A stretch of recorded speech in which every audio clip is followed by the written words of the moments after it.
روز بخیر بیننده عزیز، سرخط خبرها را از استودیوی مرکزی رادیوی آزادی در پراگ پیشنهاد شما میکنیم. ژورنالیستان بازداشت شده ذوقیبک سعیدامینی و عبدالستار پیرمحمدزاده در کجایند؟ کمیته دفاع از خبرنگاران از مقامات تاجیکستان خواسته است به این سوال پاسخ دهد و آنها را فوراً رها کند. دادگاه نظامی شهر دوشنبه یک سرباز را برای قتل همخدمتش به 12 سال زندان محکوم کرد. در پی لغزش کوهپاره در راه عینی یک ماشین بارکشی کلان به دریا سرازیر شد. در 10 دقیقه بعدی در همین موضوع صحبت میکنیم و خبرهای دیگر هم داریم.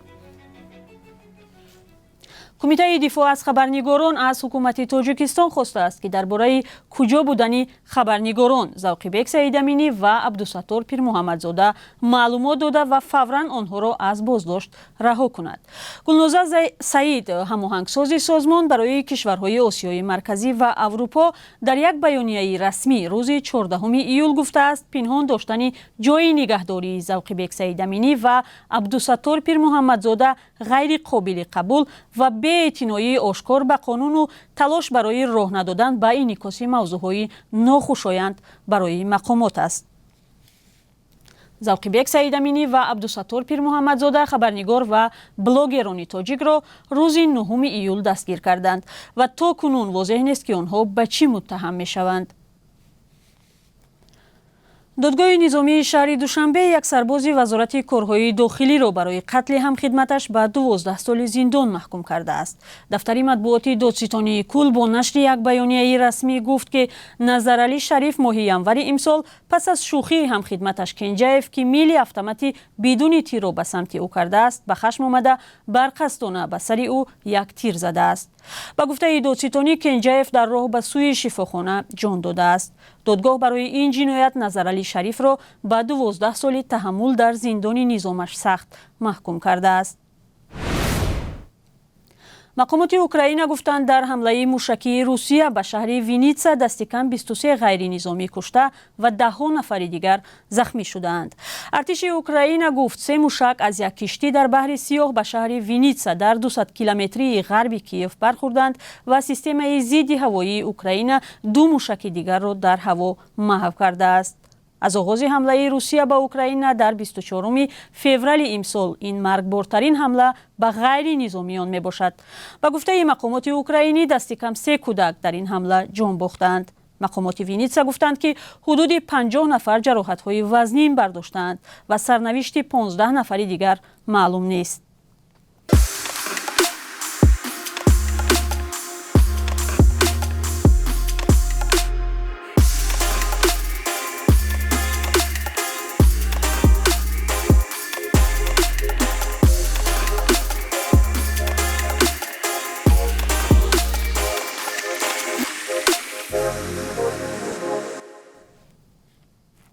لغزش کوهپاره حرکت ماشین ها را در راه ناحیه عینی مشکل و خطرناک کرده است. این راه را هر سال رودخانه کنار آن می شوید و برای حرکت خطرناکتر می کند.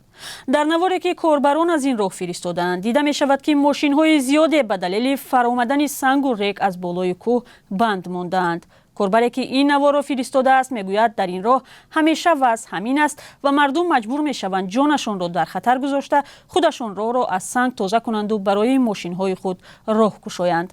صدها نفر هم ساعتها منتظر میمانند. در پس راه ببینید چندین ماشین ها در نوبت گذشتن است و در این ماشین ها خیلی که از ما دیدیم زن ها هستند، کودکان هستند و حتی در اینجا آشخانه و نمیدونم چایخانه هم نیست که یگان تا اینها گرسنه میمونند و بگذار این هم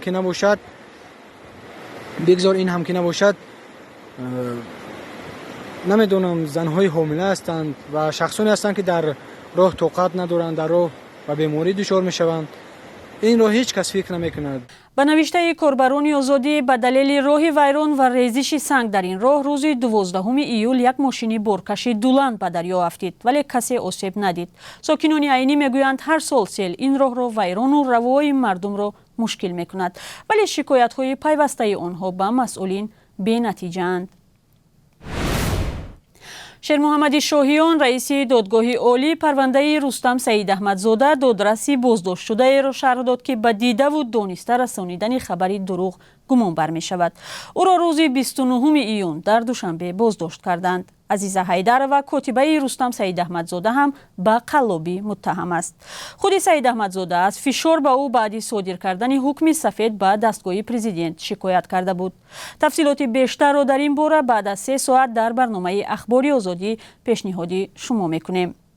ва ҳоло як маълумоти кӯтоҳ дар бораи қурби расмии сомонӣ дар баробари асъори хориҷӣ.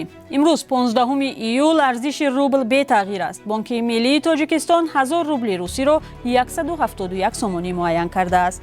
аммо арзиши евро ва доллар барои аввалин бор дар 20 соли ахир баробар шудааст. 1 доллари амрикоӣ ва ҳам евро имрӯз расман ба 10 сомониву 43 дирам баробар шуд. дирӯз 1 доллар 10 сомониву 48 дирам буд. ин маълумот дар бораи қурби расмии асъори хориҷӣ аст. дар бонкҳои тиҷоратӣ мумкин аст қурби рублу доллар ва евро фарқ кунад. сипос аз шумо бинандаи азиз барои ҳамроҳӣ сархати хабарҳоро ба поён мебарем. аммо баъди 3 соати дигар бо хабару гузоришҳои нав дар барномаи ахбори озодӣ ба суҳбати шумо бармегардем.